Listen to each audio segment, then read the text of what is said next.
Well, greetings and salutations, everybody. Welcome to my YouTube channel. My name is John Campea, and this is a companion video. What are companion videos? Well, I'm awfully glad that you asked. See, every day on the John Campea Show, we save some time for live questions, but we don't always have time to get around to all the live questions that get sent in. But if you sent in a question, I want to make sure it gets answered properly in a video, so I gather up those unused questions and we address them here on companion videos. Now, this one's going to be a little bit different because not only do I have the leftover questions from this morning's John Campea Show, we also have questions from this past Wednesday's The Weekly Hero. Now, what happened on The Weekly Hero this past Wednesday was that because of the Wirecast update, it's been causing havoc with a lot of technical problems. And we started The Weekly Hero, but only got about 2 minutes into it, and we realized the audio wasn't working properly, and we had to scrap the show. But a bunch of people had already sent in live questions, so we're going to make sure those get answered today as well. So we do got a bunch to get through, so let's not waste any time, and let's dive right into it. And we're going to get things started here with John Walkden, who writes, "The MCU isn't done with Bernthal, Cox, and D'Onofrio yet. I believe they are. I hope they're not. I mean, seriously, when you're talking about, you know, people who were born to play their roles in certain comic book movies, you're talking about Hugh Jackman as Wolverine. You're talking about Robert Downey Jr. as Iron Man. You're talking about, even after just a couple of films, I believe Ryan Reynolds as Deadpool. I think coming very close into that conversation is Vincent D'Onofrio. I mean, Charlie Cox's Daredevil is great. John Bernthal's Punisher is great. But Vincent D'Onofrio's Kingpin is crazy, but I don't think we're going to see them again. I do think they're done, but who knows? Keep your fingers crossed. Superman fan writes, TV let Soups be a big fish in a small pond. Cross-generational appeal due to George Reeves, Lois and Clark, and Tom Welling. Nostalgia factor for non-sweaty old folks. Easier than being a small fish in a big pond. Will return to cinema when the time is right. I mean, that's an optimistic way of looking at it, but let's face it, Superman fan. We are not getting... this Superman TV show is not going to get those old school Superman fans to watch it. I mean, there will be some, sure, but it's the way they have completely destroyed this Superman is really unfortunate, especially in light of how great their movie Superman with Henry Cavill has been. So to me, it's very, very unfortunate, and it's very unlikely that they're going to be able to salvage this. I mean, listen, never say never. Everything is possible. And we'll certainly keep our fingers crossed, and I hope it's great. Just because I don't have a lot of optimism that it won't be, doesn't mean I won't hope it'll be great.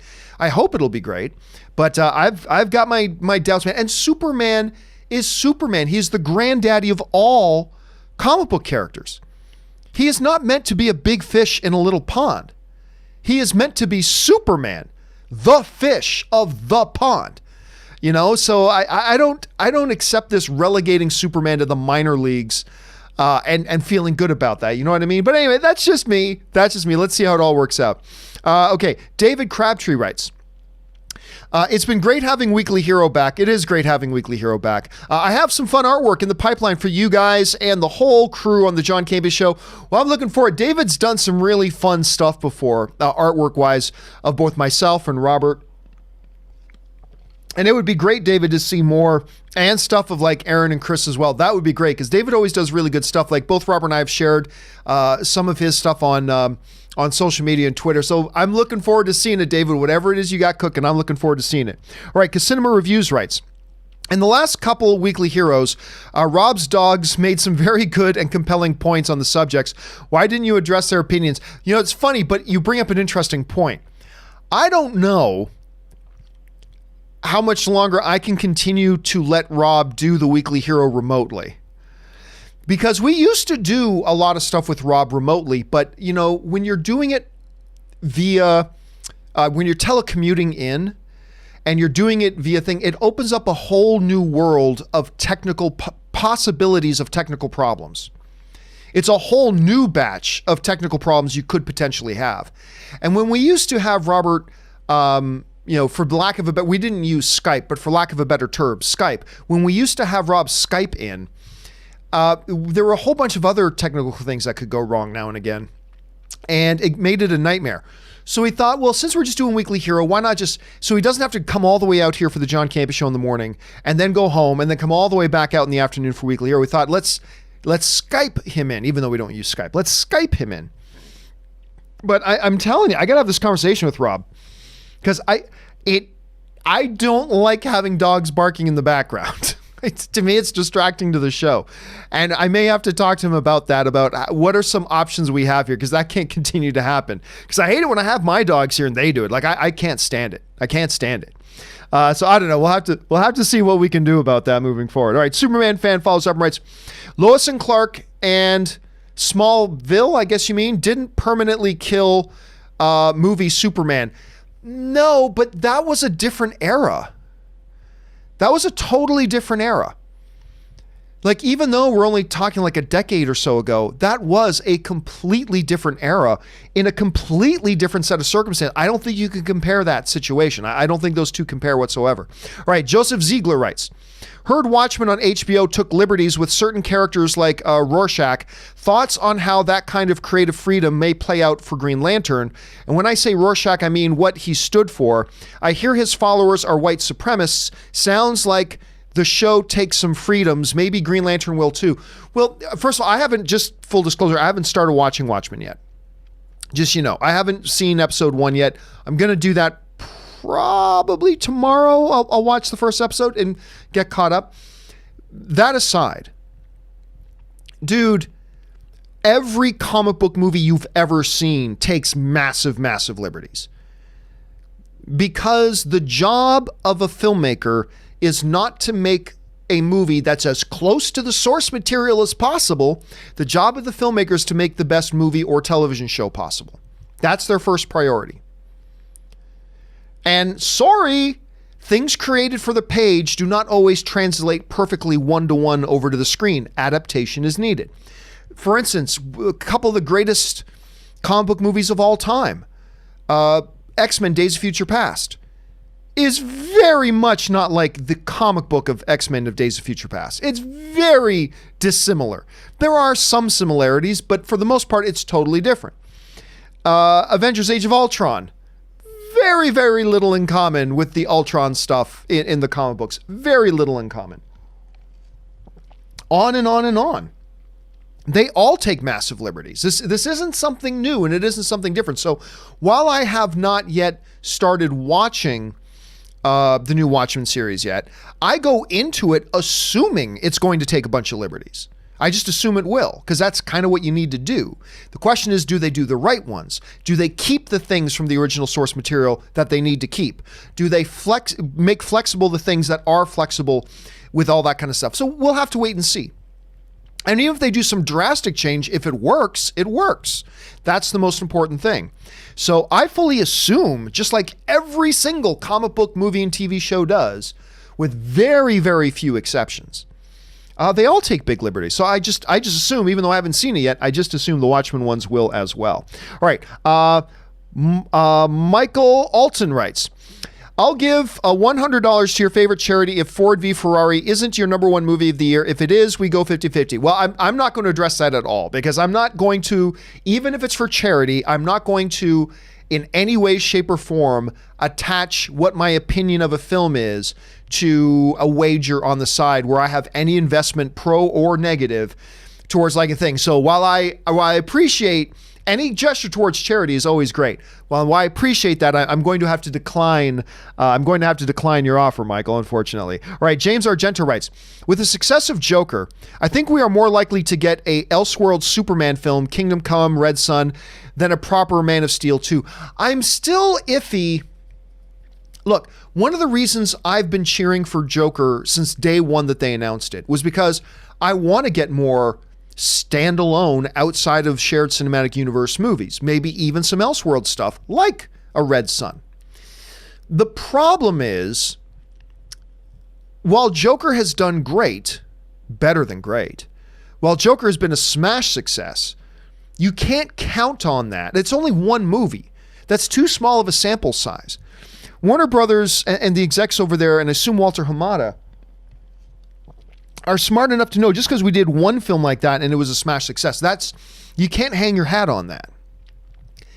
And I have a feeling that something like any kind of, especially Kingdom Come's not a movie you can make. You can't make Kingdom Come. Because Kingdom Come needs the audience to already have a lot of pre-existing knowledge about the world. You can't go into Kingdom Come cold. And so I don't know that you can do Kingdom Come at all, but any kind of a Superman thing would be a much more expensive film to make than, say, Joker was. But John, Joker made over 900 million. Yeah, but that's one movie. It's not enough to establish a pattern, right? So I don't know. I think they need to make another one or two that are big hits. Don't have to make 900 or $1 billion, but just big hits. And then they can start flexing with their budgets a little bit. But I do agree that right now it seems more likely to get one of those than it is a Man of Steel 2, because I simply don't think we're going to get a Man of Steel 2, which really sucks. You can't see, but I got a giant standee of Henry Cavill as Superman in my office here. You can't actually, let me see if I can bring it. I don't know if I can bring it up. Let me try here. I'll see if I can bring this up. So maybe, yeah. So there you see over there, there's Henry Cavill standing here in my office, watching over me as I do the show, which is so important for me personally, knowing that Henry Cavill Superman is here watching over me. So I would desperately love a Man of Steel 2, but I don't think it's likely that we're going to get it, unfortunately. Here's hoping, though. Fingers crossed. All right. Jesse writes, if The Last Jedi wouldn't have killed Snoke, what do you think the likelihood of JJ bringing back Palpatine would be? High. I think the likelihood would be high. I think JJ knew that. And I think that was always something JJ had in mind moving forward. Not necessarily that he knew he was going to be directing the final film, but I think that's something JJ always had in mind. And even if Snoke was still alive at the end of The Last Jedi, I believe JJ just would have incorporated that into his story about how that gets dealt with as Palpatine makes his return. So I think, and I have nothing to back this up with, but I speculate that if Snoke had been alive at the end of The Last Jedi, we still would have seen Palpatine in this new movie. Which, by the way, as a side note, a nice way to give a little plug to something, would be a great question for tomorrow. Christian Harloff's new show, Light Side, Dark Side, makes its debut tomorrow. Tomorrow at 2 p.m. Pacific Standard Time. We're going to be talking mostly Star Wars stuff, but we'll talk a few other things as well, as you like. But yeah, mostly Star Wars stuff. Tune on in and join us for that, and I hope to see you guys there. All right, now that I got that little plug out of the way, we move on to Lady J, who writes, I saw Call Me By Your Name. Good movie, man. You want to see... you all should already know Armie Hammer is a really damn good actor. And if you want to really reinforce that, go see that. Him and Timothée Chalamet are great. I saw Call Me By Your Name and wow. I also watched The King, also with Timothée Chalamet and Lady Bird. You're right, sir. Timothy might be the next Daniel Day-Lewis. Listen, I said that on my show the other day, and I don't say that lightly. I do not say that lightly. Daniel Day-Lewis is the goat of goats when it comes to... There is never been... He is the Bret Hart of acting. He is the best there is, the best there was, the best there ever will be. That's it. Period. End of sentence. Daniel Day-Lewis is the greatest actor of all time. And I have never said of any upcoming actor, that's the next Daniel Day-Lewis. I've never said that before. But holy shit, if I can't say that about Timothée Chalamet. This kid's got it. And here's the truly scary thing about him. This is the scary thing about Timothée Chalamet. He is so young, and he's only getting better. That's the scary thing. This guy's already an Academy Award nominated actor, and he's getting better. And he's going to get a lot better. And when I look at Timothée Chalamet and his performances, I see ghosts of Daniel Day-Lewis. Now, I'm not saying he will be the next GOAT. I'm not saying he will be the next Daniel Day-Lewis. But what I am saying is I have not seen in a decade. I've never seen Timothée Chalamet isn't 12. Hey, Google, how old is Timothée Chalamet? I think he's in his early 20s. My apologies. I don't understand. Oh, he doesn't understand. Hold, let me look it up. Maybe I'm probably mispronouncing his name. Hold on a second. Timothée Chalamet age. How old is he? I believe he's like 21. He's 23. Okay, so he's not like a kid, but he's a kid. 23 years old. I have not said that about any other actor, but I watch him And it's like, this is scary level stuff. Like, this is scary level stuff. Like, his acting midichlorian count are off the charts. It's crazy how good this kid is. And again, it is still too early to call it. Absolutely. I'm just saying, I'm seeing early signs that this is the next it kid. I'm just telling you, and he's just raw potential. And every time I see him, it seems like unfathomable, but he's only getting better. He's only getting better. Every time I see him, he gets better. That's scary. I've said scary like 1,000 times, but it's true. It is absolutely scary. All right. Murray Reich writes, Baker Mayfield has more commercials and touchdown passes this year. Holy crap, he's got a lot of commercials because he was going to be the it kid this year, right? You know, it's funny. I called last year before the season, I called that the Cleveland Browns were going to have the season that they had. Everybody laughed at me. I also said they were going to have an even better season this year, but all these people who were saying they're going to go to the Super Bowl, I said, no, let's not get ahead of it. They're not going to the Super Bowl, but they're going to improve again. I thought they were going to improve again. Oh my God, they've taken a massive step backwards. And I don't know what to tell you. And I don't know what the cause of that is. And honestly, I think they played Denver this week. And I thought this is a game for them to start to get back on track. This game against Denver, this is their game that they can start righting the ship, and they lost again. Brutal season. Easily the most disappointing team. They're not the worst team this year, but they are the most disappointing team this year for sure. Jason Yazin writes, one of two. Greetings, friends. I attended BlizzCon. Nice. BlizzCon over the weekend. And as usual, it was a blast. They released new cinematic trailers for World of Warcraft, Diablo 4, and Overwatch 2. While watching the Diablo 4 trailer, I thought, Rob would love this. Have you guys seen any of the BlizzCon cinematics? If so, what are your thoughts? Thanks, and bring on the filthy. Yeah, the World of Warcraft one with Lady Sylvanas was awesome. That was awesome. And then the Diablo 4 one, at first I thought it was live actors.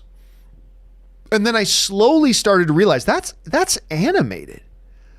That's animated. It was just crazy. Anyway, it looks great too. Completely horrific, bringing in Lilith and all that. It looks nutty. I did not see the Overwatch one. I'll be honest, I'm not interested in Overwatch. I don't play Overwatch. I've never played Overwatch. So I wasn't as interested to watch that one. But I did watch the World of Warcraft one, and I did watch the Diablo one. And it is crazy. And I agree with you. I think if Rob hasn't seen the Diablo one, I'm going to get him to watch it tomorrow because it's pretty damn good. It's pretty damn good. All right. Mark Newman writes, love that striking masterclass by Wonderboy. Stevie Wonderboy Thompson, ladies and gentlemen, at UFC 244. Great win. Looked a little shaky in the first round. Nice. He needed a good win. His last 5 fights, he's performed well, but he hasn't gotten the best results, and he's way too talented not to have better results. And you really started to see him. By the way, Jorge Masvidal. I'll be honest with you, I thought Nate Diaz was going to win that fight. I knew it was going to be a good fight, a good entertaining fight. Masvidal's striking is freakishly accurate. He's got freakishly accurate striking. He's not just some wild man in the ring. He throws with precision. And it was really cool to see. Anyway, Jason Comigis writes, love seeing Rob on Geeks and Gamers. To see two fans with differing opinions have reasoned intelligent conversation. Rob does that. Rob goes on many podcasts. He goes on many different shows. That's just something he really enjoys doing, and he's really, really good at it. Yuri Manian writes, today is a great day. My wife just probably gave birth to a healthy baby, our 6th. Oh man, this one is a boy. I have to thank you, John, Rob, Aaron, Chris. Your show has been amazing, an amazing way to relax from my busy daily family life. Well, now that you got number 6 as well, Dude, that first of all, congratulations. That is awesome. Fantastic. Great to hear that your son is healthy and everything's good. And thank you, dude, for letting us be a part of your day and letting us be a part of helping keep you together as we talk about our favorite things in the world, movies and movie news and television stuff. And dude, that's awesome. So congratulations again. That is spectacular. Please extend our congratulations to your wife as well and to your whole family. And hopefully we'll be able to keep you company and help you relax through the rest of your days as well. Thanks a lot for sharing that, man. I appreciate that. Okay, next up here, where are we at? We're at Ash M, who writes, John, your thoughts on walks about failure inspired me to start a podcast, Arrowverse Crossover Crisis. It's tough, but I'm proud I did it. Any advice? Well, first of all, Ash, that is awesome. I think I continuously try to encourage people. The film fan community needs more voices. That's the great thing about how easy it is to connect to blogs and podcasts and YouTube and stuff like this. We need more voices now. Now, not all of them are going to have 1,000 viewers or 1,000 readers or 1,000 listeners, but it doesn't matter. It doesn't matter if you have 10 viewers or listeners or the 10,000 viewers or listeners. It doesn't matter. The important thing is that you're out there adding your voice to the conversation. I think that's great that you've gotten involved in doing that. Now, as far as advice goes, the best thing I can say, and I say this quite often, is I did a 2-hour video many years ago, but it's still relevant. I will update it here pretty soon, but there's a video I put up online called Getting Started in like YouTubing, blogging, and podcasting. It's a 2-hour video, and if you just go to YouTube and then search in YouTube, John Campea Getting Started. If you just search for that, because I can't remember the exact name of it, but if you just search John Campea Getting Started, it should be the number one thing that pops up. And it's all talks about getting started, developing some advice and things like that. It's a 2-hour video, so I would highly recommend you go and check that out. And I hope you find it useful, Ash. And congratulations again on getting a podcast started. That's great, and I applaud you for that, sir. All right, Miggy B writes, happy anniversary. We found each other a year ago today. Mr. Phoenix has never made such money on a movie. Could be a driving force for a sequel. Money talks. Well, first of all, happy anniversary, Miggy. I'm glad you found us. Listen, I do not think they should, and I still do not think they will make a sequel to The Joker. They absolutely shouldn't. You absolutely should not make a sequel to The Joker. You should absolutely leave that alone now and move on. That said, as the box office total kept climbing for Joker, now over $900 million, crazy, it becomes a more and more difficult conversation to avoid. When the movie's sitting at like $400 million, you could think about it, but it's an easy conversation to avoid. Once you get over $700 million, then you're like, yeah, we might have to talk. Once you get into $900 million, okay, listen, I have no doubt that these are conversations they're having over there at Warner Brothers. They have to be. I still don't think they will do it, and I absolutely don't think they should. They should move on. It was created as a philosophy of a true standalone movie. Move on from it. You made a brilliant film, now just move on to something else. But even though I don't think they will, and I absolutely don't think they should, they got to be having the conversations. They have every dollar more that this movie makes has to increase the intensity of those conversations too. So we'll see, Miggy. We'll see how that all turns out. All right. Phoenix Arising writes, hey, John, you think we didn't notice you slowly increasing the hold time? Hold time? Like the theaters increasing the amount of trailers, trying to prove a point? Love the show. May the filthy hold. Oh, you know what? You probably mean the break. When we take a break in between finishing the main topics and before we do. Yeah, we did increase it, by the way. The break used to be 3 minutes and 30 seconds. Now the break is 4 minutes. The reason being is I found that there were a number of days when I was scrambling to get everything done that I wanted to do during the break and get back in the seat and be ready to go by the time that clock hits 0. I think we always made it, but it was tight. A couple times we barely made it because, you want to take a bathroom break, you want to refill the glass, you want to stretch the legs a little bit, just rest your voice for a moment. all that kind of stuff. And sometimes 3 minutes and 30 seconds was cutting it close. So I made the very difficult decision, but we stretched it out an extra 30 seconds. And I got to say, it's made our break much more comfortable. Now I don't feel like we're screwing around because, we'd get the 3 minute and 30 second clock going, say, and clear. And I get up out of my chair, rush into my room, put on whatever. Maybe I change or do something, go use the bathroom, run downstairs, get some ice out of the freezer, refill my drink. Come back up here, double check to see if there's any breaking stories. And it was just rush. And that's not a break. And I found just by adding 30 extra seconds, I find that not only are we always ready on time for when the clock hits 0, I find it's actually more relaxing. It actually really is a break now. But don't worry. I don't foresee stretching that out to 5 minutes anytime soon. I think 4 minutes is our time. 4 minutes is our time. All right. Teflon 1901 writes, "Hey, John, I don't have a question. I just wanted to thank you and support you for doing the show. Keep up the great work. Greetings from Germany." Well, thank you so much, Teflon. I appreciate that. It's always nice when somebody wants to send in a super chat just to be supportive and just to say something nice. So thank you very much, sir. First of all, thanks for being here and being a part of our community. Number 2, thank you so much for being a supporting member of our community as well, dude. That's very, very appreciated. All right.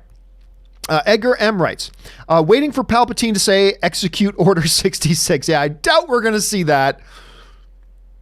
It'd be kind of funny if he did, but also kind of lame if he did. So I'm going to guess, Edgar. I know you're just joking, but we're probably not going to see that. Cinema Survey Movie Reviews writes, do you think Dark Fate ruins T2's legacy? Well, no, for a couple of reasons. Number 1, this isn't a bad movie. The box office result doesn't help or hurt anything's legacy. And it's not a bad little movie.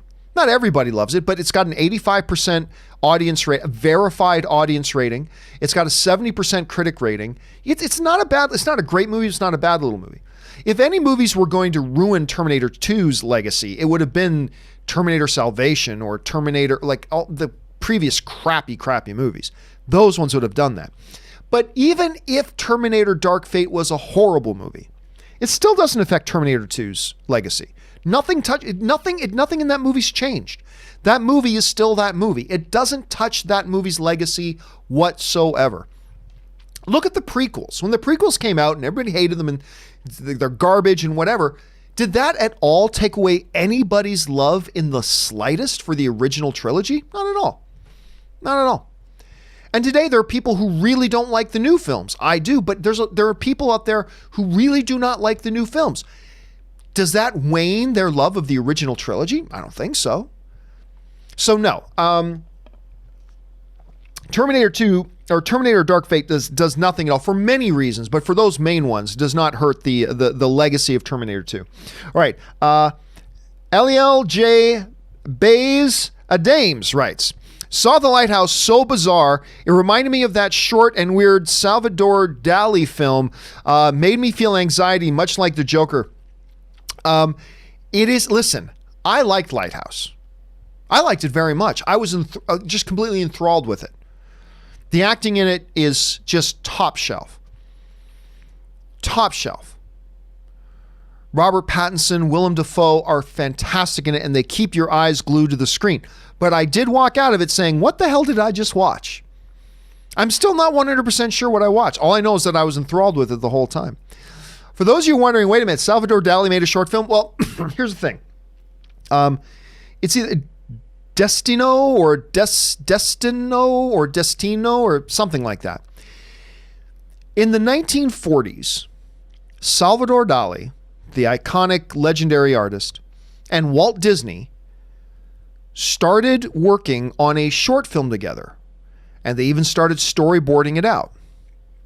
Now, the difficulties of World War II, if I remember the story correctly, basically the Walt Disney Company, like a lot of other companies, suffered some hard times.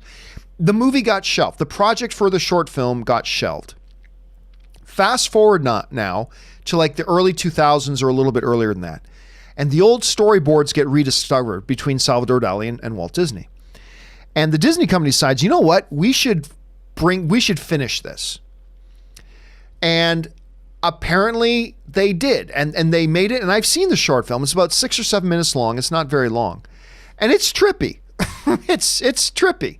And I think in like 2008, 2009, 2010, 2011, somewhere around there, it actually came out. If you search on YouTube, you can find it. It's called Destino or Destinarito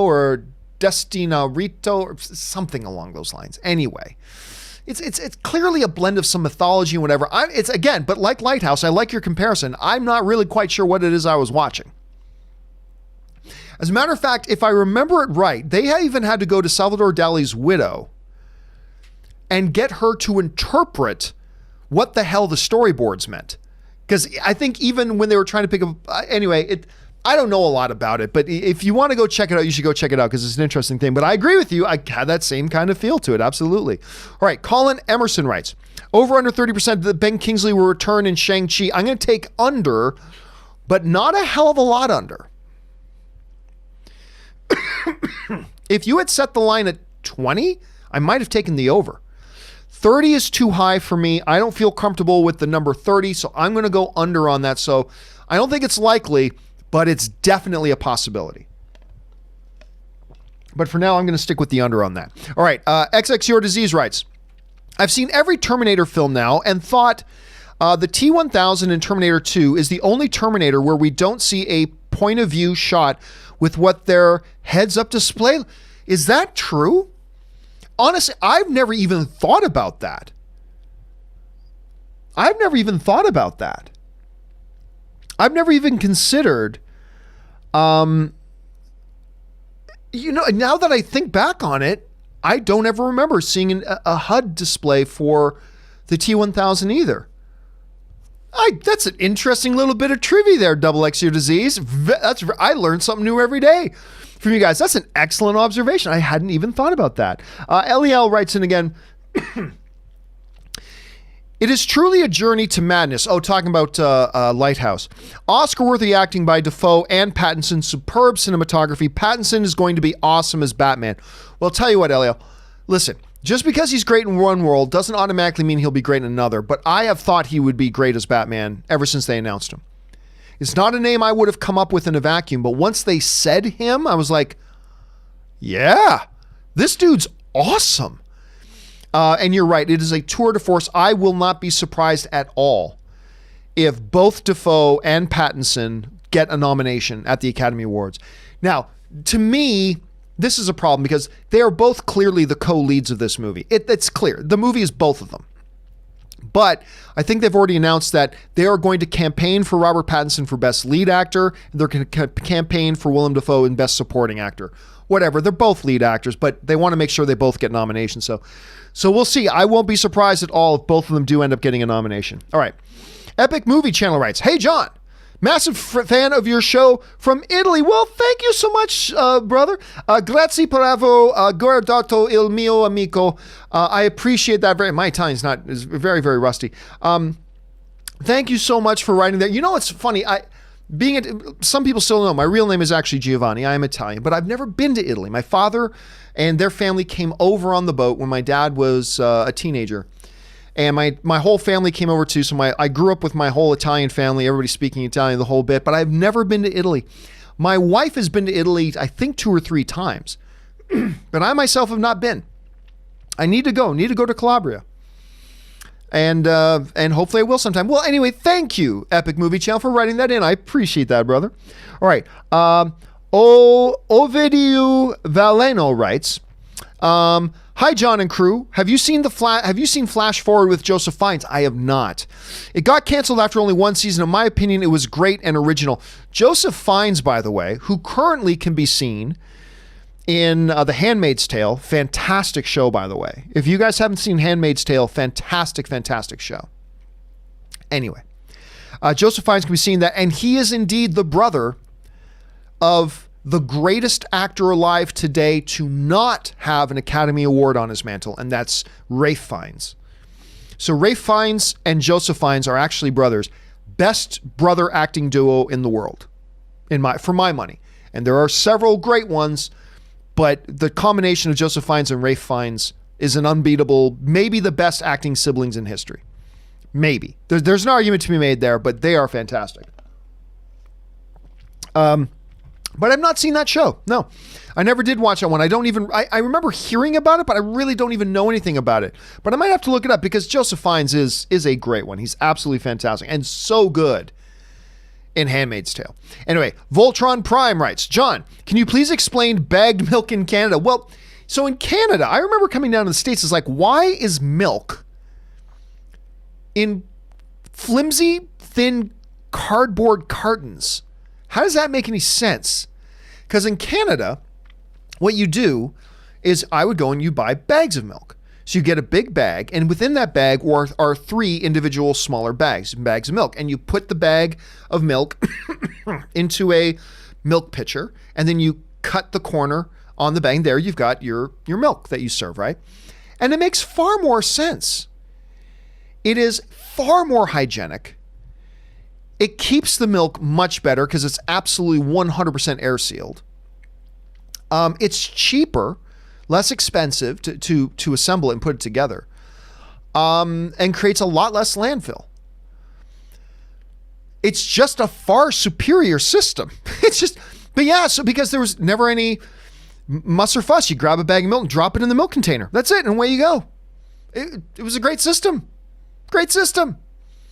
I remember it was like, what the hell is with this cardboard carton contraption for milk? How does this make any sense? Here's what it is. I still don't fully understand it. But I'm sure there people have their reasons.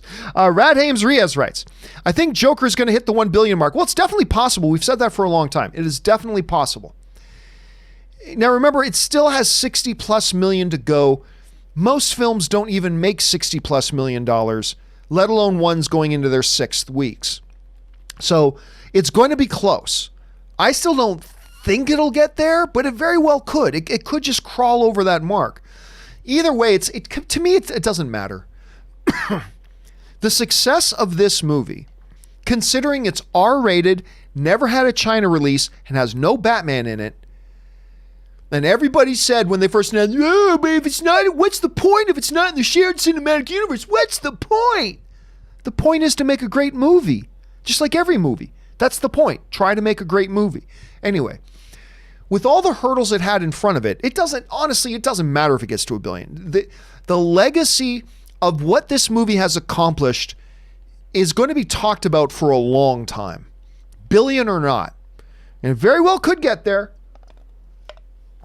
But it still does have a ways to go, and the rate of which it's making money has slowed down considerably. So we'll see. It's absolutely. I wouldn't write it off though. I would not say it's definitely a possibility that I could do it. All right, Patrick Conway writes, if Laurel is still in Arrow and getting a planned spinoff, and Black Canary is going to be in Birds of Prey, so there might still be hope for Superman. You're making the assumption, Patrick, that any of those things make any sense. The people there at CW clearly make some very stupid decisions. And I don't think, listen, of course, there's still hope for Superman. At some point, we're going to get Superman on the big screen again. At some point, we are. I just don't have a lot of hope that's going to be in the next 3 to 4 years. And the fact that they're making other stupid decisions only makes me even more worried that they're going to continue to make stupid decisions when it comes to Superman. So that's unfortunately the very negative, crotchety way I'm kind of looking at it. Adam K writes, with Frozen 2 this year and Ralph Breaks the Internet last year, will we get more Disney animated sequels, Tangled, Big Hero 6, Zootopia, Moana, etc.?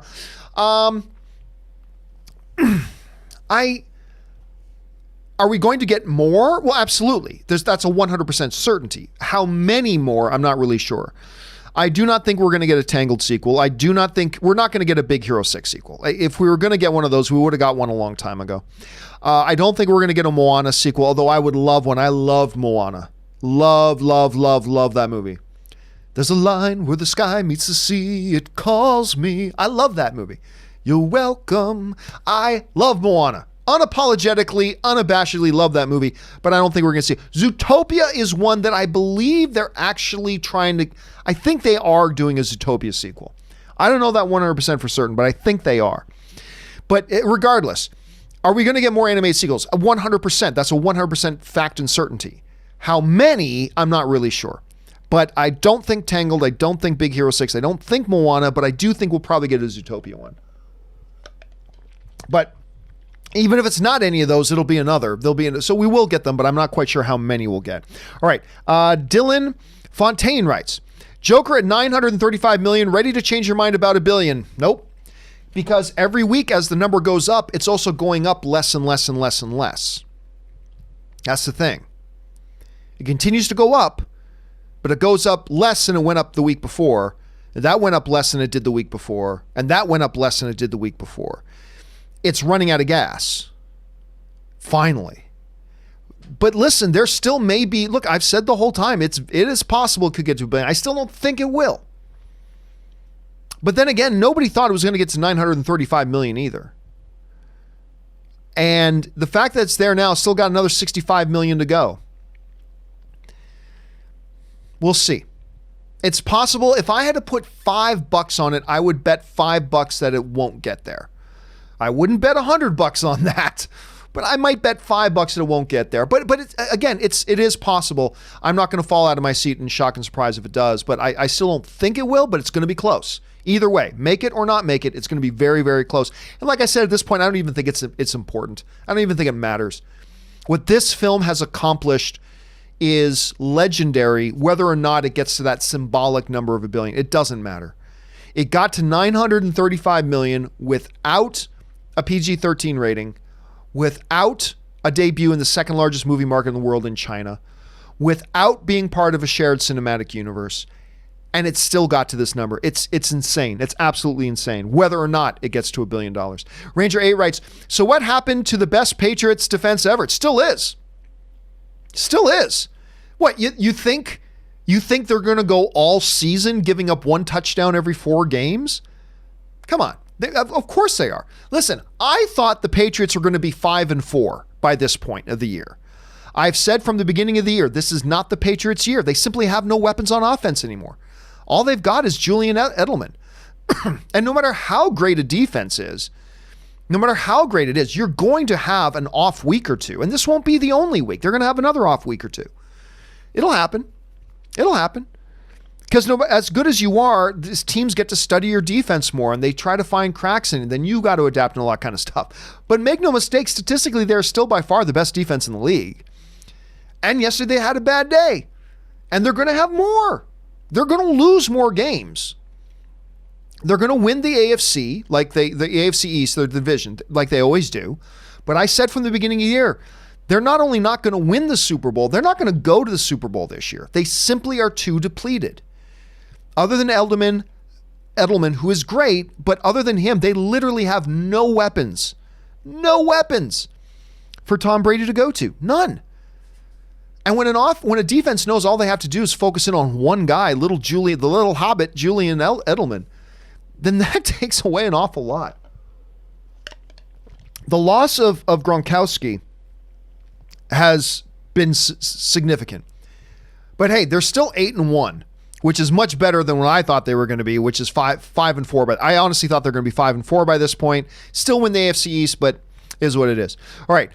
Anthony T writes, there are so many awards and shows, Golden Globe, SAG. Do you think people get tired of the same people winning? And for Academy, they and vote. Let me try this again.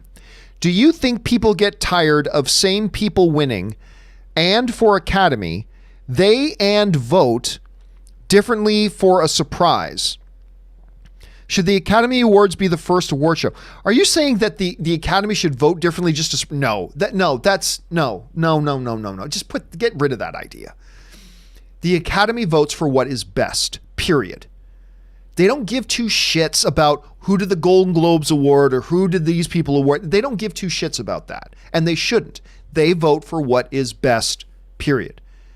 And I may agree or disagree on what their conclusions are, but that's their North Star. We just vote for what we think is best, period. And no, I don't think that the awards should go first. It doesn't matter. The Academy Awards is the granddaddy of them all. It's the most important one, clearly. It should be, if not the final one, it should be it is the culmination of award season. It's the grand finale, the only one that really matters. Now, if you're an actor, the SAG Awards matter. If you're a director, the DGA awards matter. But I mean, overall, not the golden, stupid frickin' globes, the meaningless little pieces of paperweights, not anything else. Although Golden Globes put on a great show. Even I got to admit, they put on a great show. But they're useless, and I've gone into many, many reasons why it's a totally frivolous, pointless show. The Broadcast Film Critics Award used to be credible, but now they've changed their awards so much just to try to get viewers. It's become a pathetic joke. And for any of you who are members, my friends who are members of the Broadcast Film Critics, your organization's a joke now, by the way. I used to love it. I used to adore that. I thought they were the second most important award show out there. And then they started adding on all these frivolous, nonsensical categories just so they could try to nominate some of the popular movies and the popular people to get more of them out to their show and to try to get more people's interest. And they compromise the integrity of their awards. And now, sorry, your organization's a joke now. Anyway. Most of the people in it are fabulous, fabulous people. I know many people in the Broadcast Film Critics Association, and they're fabulous people that I have loads of respect for. I just don't have any respect for the organization anymore. But be that as it may, none of them matter. None of them matter. The only one that really matters is the Oscars. And look, there are going to be some people out there who say even those don't, and that's fine. I know it's cool to say, I don't care about the Academy Awards. I know that's the cool thing to say. Go ahead, say that if it makes you feel cool.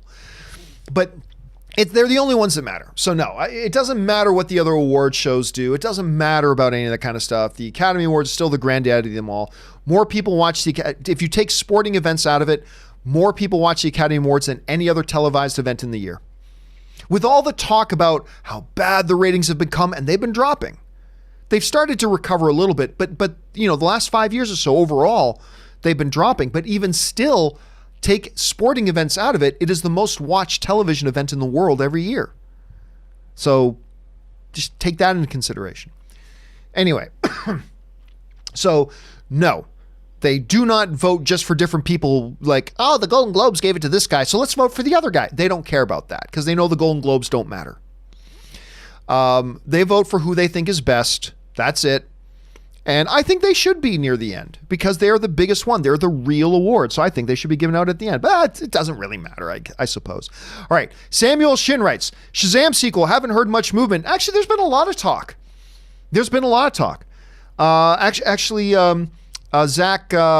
Zach Levi was talking not very long ago about looking at the potential start dates for shooting, and now we know the Black Adam is happening. The Black Adam is going to be featured into the Shazam project as well.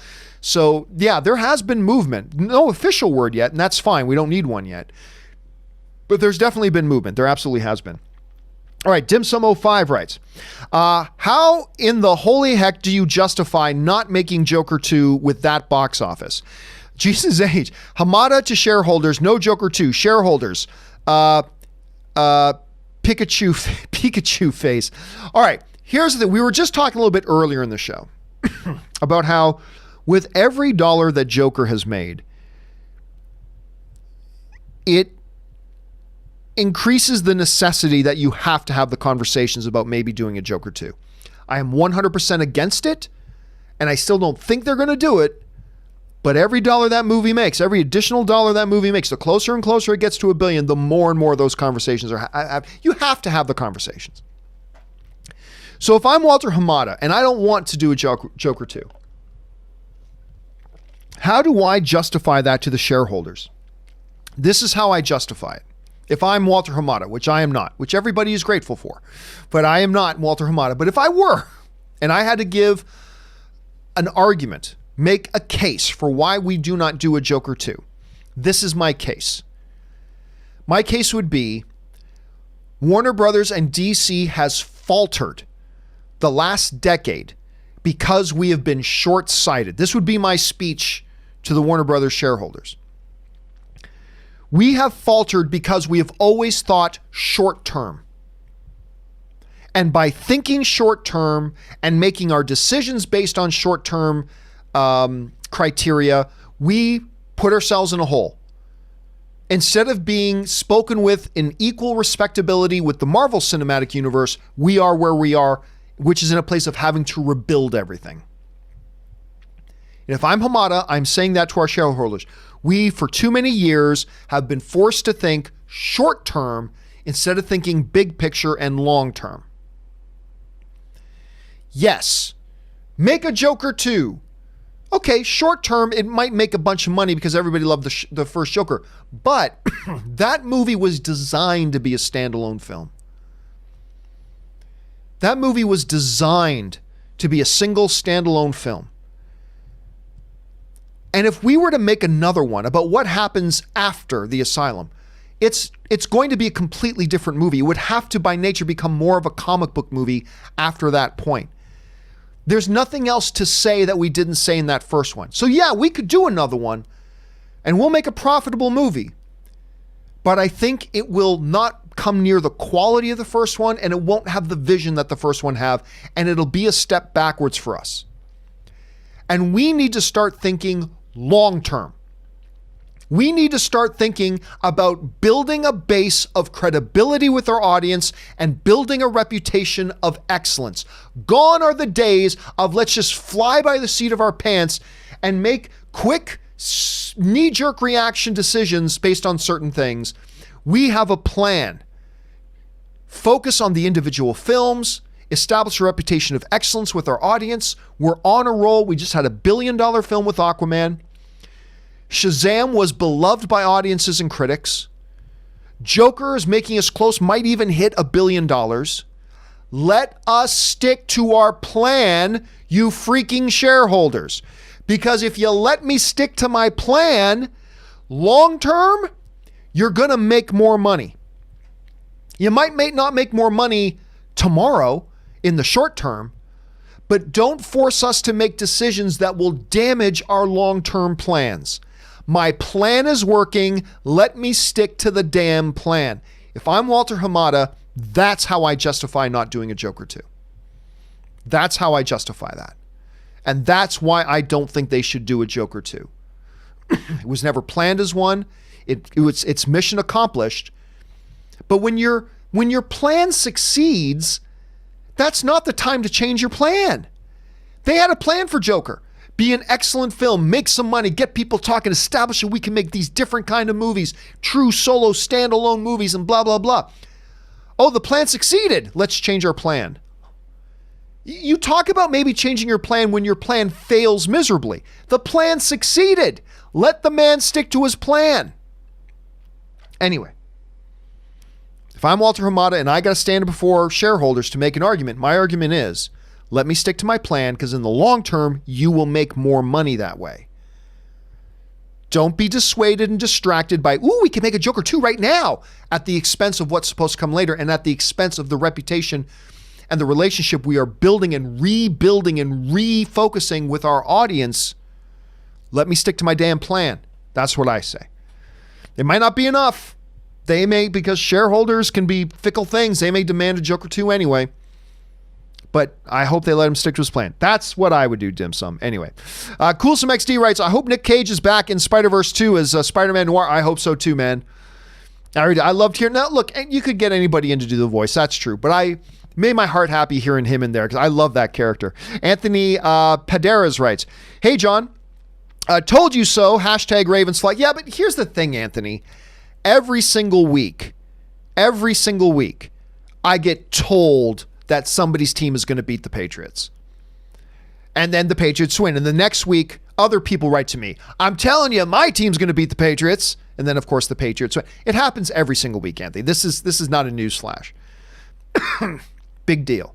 Every fan of every football team writes to me every week telling me how their team are going to beat the Patriots. And I thought the Patriots are going to be 5-4 right now. So I'll take 8-1. But the Ravens, by the way, have a very good team this year, man. Very, very good team. And this Jackson kid, he's not top 5 right now. Oh gosh, he might be top 5. But he's going to be something special. If as long as he doesn't turn into another RB3, then he's going to be something pretty special. Anyway, P.S. Thank you for always being so kind to my wife. And I, when we see you, we have some great pictures together. Really? Well, you know what? Do me a favor, Anthony. Email me one. Just email me at john@thejohncampeashow.com. Can you send me? I'd love just so I know who I'm talking about, because that would be good to know. All right. Thanks a lot for that, Anthony. And congrats on the win. It's a great win for you guys. Your team is looking really, really solid, and it's going to be exciting to see them moving forward. All right. Santez Henderson writes, Terminator needs to go back to being horror. Nah, Terminator story's played out. It's not that it needs to go back. It's done. The basic premise of Terminator, there's an awful future. Machines come back to try to stop humanity's hope. You can only do so much with it. And it's become evident they just keep repeating the cycle. And the answer is not, how do you flavor it? That's not the answer. This movie could have been a straight up horror movie. Terminator Dark Fate could have been a straight up horror movie. It wouldn't have done $1 more at the box office. That's the truth. It wouldn't have done $1 more at the box office. It's not that it needs to go back to, I really don't think it needs to go back to being horror. It needs to end. It's had a great run. It just needs to end at this point. Anyway, that's my opinion at any rate. I could be wrong. That Norwegian guy writes, one James Cameron movie that is criminally underrated is The Abyss. First movie to have dialogue underwater. I got to disagree with you. I don't think it's underrated, because I think everybody I know loves that movie. Including me, by the way. Everybody I know loves that movie. I had nightmares, by the way. Remember that scene where he tries the breathable liquid?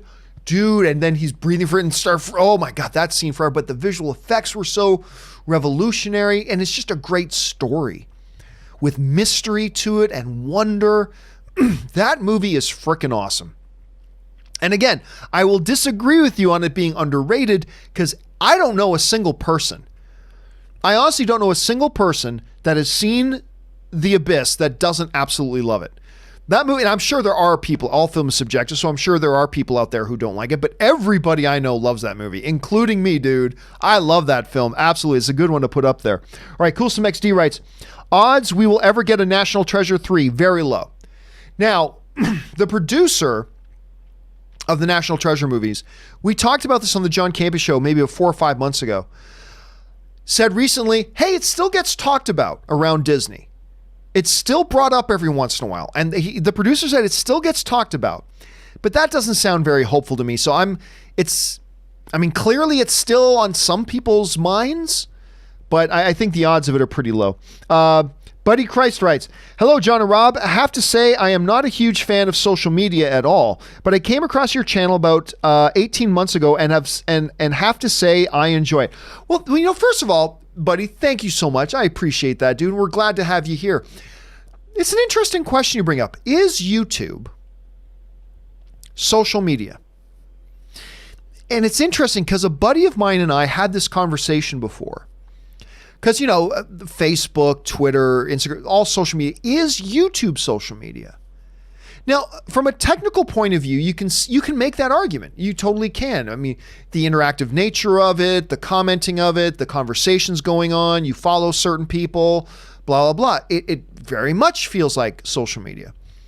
But it's also very different from social. It's really more like mini television networks, right? So it's a great question, is it? But anyway, either way, whatever brought you to us and however we define it, buddy, we're super glad that you're here and that you found it. And we're glad to have you as a part of our community, brother. So thanks for sharing that, dude. I appreciate it. All right. Max Bishop writes, where did he go? There he is. Max Bishop writes, number 1, Palpatine is in episode 9. We know this. 2, Palpatine has to die. Doesn't have to, but I think he is the most likely to die. I already said that. Number 3, he's too powerful for Rey or Kylo to die by their hand. Not necessarily. Number 4, Luke comes back. Thoughts? Well, I mean, there's a lot of things I want to have happen. Maybe, who knows, but we're going to find out soon enough. December's right around the corner. I mean, we're all excited about Mandalorian because it's up in like a little over a week. And then it's only about a month or so away from Star Wars Episode 9. So all the questions will be answered soon. All right. And last question of the day comes us from Buddy, who writes, I don't watch every day, but when I do, I come away enlightened. I don't always agree, but believe your assessments are fair. Even though you think baseball is not a sport, I won't hold it against you, LOL. Well, listen, seriously, buddy, that's a key thing here that you bring up. I don't want my audience to always agree with me. What's the point of always agreeing? You know, one of the things that has contributed to the dumbification, there, I made up a word, to the idiocracy and the dumbification of America is that people clamor now to only listen to people who are already saying things they already agree with. I mean, CSNBC, Fox, the only people who watch and listen to those things are people who are already programmed to, I just want to hear people say things I already agree with. It's the dumbification of America. And I don't want, that's why there are a lot of bloggers and podcasters and YouTubers who admittedly, like, they don't want to say something that's not popular. Make sure I say that I don't like what my followers don't like. Make sure I say that I like what my followers like. I don't do that. I have no problem saying the unpopular thing, even amongst my own viewers and whatever, because I don't want film fandom in general, let alone my own specific community here. I don't want us to be a bunch of place where we're all just nodding our heads at each other. Yeah, that's great. And yeah, that's terrible. Yeah. I never want to be that. A lot of the people who watch my show love Agents of S.H.I.E.L.D. And if I liked Agents of S.H.I.E.L.D., I would say I love Agents of S.H.I.E.L.D., but I don't. I think it's a sack of crap show. So I say I think Agents of S.H.I.E.L.D. is a sack of crap show. I know that won't be popular amongst my viewers, and that's fine. You know, I say I like something that I know a lot of people don't like. That's fine. Because I don't want my audience to always agree with me. I want us to have a community where, I've always said this, my job is not to say what you already agree with, all right? And it is also not my job to get you to agree with me. That's not my job. My job isn't to say what you agree with, and my job is not to get you to agree with me. My job, and I believe the job of any true pundit, is to give you my honest opinion and assessment of something and communicate it in such a way that it helps you sharpen what it is and broaden your understanding of what it is you think. So if you disagree with me about something, let's say we're talking about Joker, a sequel to Joker. Let's say we're talking about the possibilities of a sequel to Joker. My job is not to say what you think, and my job isn't to get you to agree with me that they shouldn't do a Joker 2. That's not my job. It's not what I'm trying to do. But I want to clearly lay out why I think what I think, so that if you're somebody who is for a Joker 2 and you think they should do a Joker 2, then hopefully by listening to me explain my position, two things happen. Number one, you gain a better understanding about why somebody with an opposite view of you feels the way that they do. And number two, it'll help sharpen your understanding about why you feel differently. That's the goal. Not to say what people agree with, not to convince you to agree with me. The goal is to give my honest opinion, number one, and number two, express that opinion in such a way that it helps you sharpen your own understanding of your position. And then we all get to be film fans together. We're going to agree on some movies. We're going to disagree on some others. And that's the whole point. And I personally think the best bloggers and podcasters and YouTubers are the ones who facilitate that sort of an environment. And there are others who do it better than me. But I think those are the best podcasts, and not the ones of, let's all get together, all of us who think this one thing, and let's just talk about how we all think the same thing. What's the benefit of that? It's cool when we agree, and it's cool when we disagree. But the point is not to come to an homogenized sort of think base. You know what I mean? So I appreciate, buddy, that you don't always agree with me. I don't just accept that you don't always agree. I appreciate that you don't always agree with me. You shouldn't always agree with me. You should think what you think, and maybe what I think, in my opinion, will help influence you or help establish your own opposite opinion. That's the idea. Anyway, that will do it for me, guys, for this installment of the companion video. Thank you so much for being here and being a part of this, guys.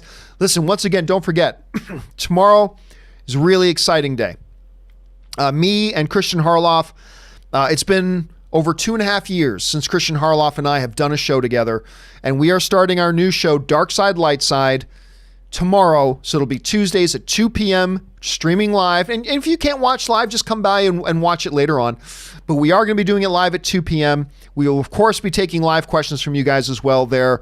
So make sure you guys plan to come on in and join us for that. I know he and I are excited about it. So listen, guys, thank you so much from myself. And also, thank you for Henry Cavill watching over us and protecting us in the way that only the Man of Steel can. We thank you for that, Henry. Thank you for your contributions to the show. And thank you guys for being here. And thank you to all of you, especially who sent in questions. Not just because you gave us great fun things to talk about, but also because you supported the channel along the way. And all of us here, me, Ray, Fact Checker Jonathan, Rob, Aaron, Chris, we all thank you for that on a deep, deep level. Thank you so much, guys. Anyway, guys, that will do it for me for now. Thanks a lot for being here. My name is John Campea, and until my next video, bye-bye.